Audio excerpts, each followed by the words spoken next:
Today I want to tell you about my channel Rebrand. Welcome to Lead Prompt, Executing Leadership from the Root. I'm your host, John Collins.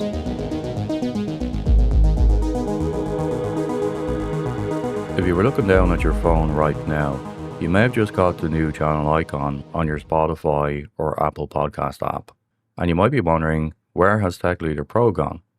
Don't worry, you're in the right place. I haven't hijacked the feed, I'm still your host, but I have heavily upgraded my operating system.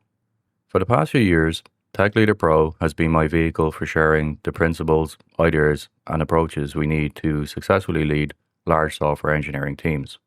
And while my mission remains exactly the same, the packaging has started to feel a little too corporate, a little too polished. I know firsthand that the reality of managing tech teams isn't found in sterile boardrooms or perfectly formatted slide decks. It is found in the trenches. It is found late at night in a darkened office, hunting down a critical bug. It is found in the messy, complex, and deeply human systems that actually build the software. I wanted a brand that reflected that reality, something closer to the metal, something that skips the management fluff and get straight to the source code of what makes our teams actually work. Enter leadprompt.sh. For those of you who spend your days in the terminal, the name speaks for itself. The .sh extension is a shell script. To me, it implies automation, action, and execution. The prompt is where we input our commands. It's the exact interface between our intentions and reality. And my new tagline, Executing Leadership from the Root, is about having the super user privileges to make fundamental changes to how you operate. This ties directly into the Stoic philosophy that underpins everything I discuss on this show. Stoicism teaches that we cannot control external events. We can only control our responses, our own judgments, and our own actions. In tech leadership, you cannot control the market, shifting product deadlines, or sudden infrastructure outages. But you have your root access to your own mind, and you have the ability to directly influence the environment and the culture your team operates within. When you lead from the root, you stop dealing with surface-level symptoms and start rewriting the core logic. To celebrate this pivot, I want to spend the rest of this episode talking exactly about what leading from the root looks like in practice. In software engineering, when we encounter a critical failure, we don't just restart the server and hope it doesn't happen again. We dig. We look at the stack trace. We conduct a post-mortem. We perform root cause analysis to find the exact line of code or the exact misconfiguration that brought the system down. Yet, when I look at how managers handle people and team dynamics, I rarely see them apply the same rigor. When an engineer misses a sprint deliverable, our instinct is to often treat a symptom. We ask them to work harder. We put them on a performance improvement plan. We micromanage their daily commits. We apply a temporary patch to a memory leak. But when I operate with root privileges, I stop and I look at the systematic architecture. Why did they miss the deliverable? Was the ticket poorly scoped by product? If so, my engineer isn't failing. My requirements gathering process is failing. Was the engineer constantly pulled into high-priority support escalations? If so, my on-call rotation is broken, and it is bleeding into feature development. Are they lacking specific context needed to solve the problem because knowledge is siloed within the team? If so, my documentation and pair programming culture is the root issue. Let me give you a highly actionable tool to implement this today. It's a classic, but I rarely see it used properly on human systems. The 5 Whys.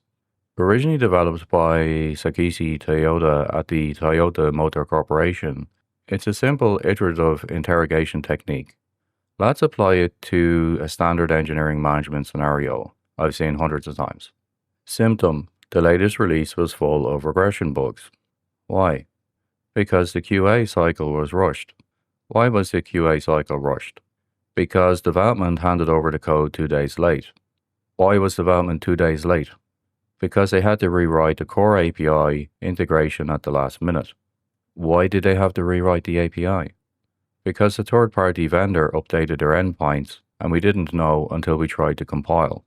Why didn't we know? Because no one on the team is subscribed to the vendor's depreciation mailing list, and we don't have automated dependency scanning in our CI/CD pipeline. Bingo, root cause found. We went from my developers are writing buggy code to we need an automated dependency scanner and a clear owner for vendor communications. If I just yell at my developers to write better code, I am treating the symptom. I am acting as a standard user. If I implement the dependency scanner, I am treating the disease. I am the super user. I am executing from the root. Executing leadership from the root means accepting that 90% of the time, a failure in your team is a failure in the system you have built. As the leader, you are the system architect. You wrote the rules of engagement. If the output is flawed, you need to debug your own management protocols. That is what leadprompt.sh is all about. I'm going to strip away the corporate jargon. I'm going to look at the unvarnished reality of building software with human beings.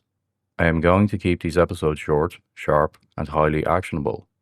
You can take the lessons from this podcast and deploy them to your team immediately. So what changes for you, the listener? Technically, nothing.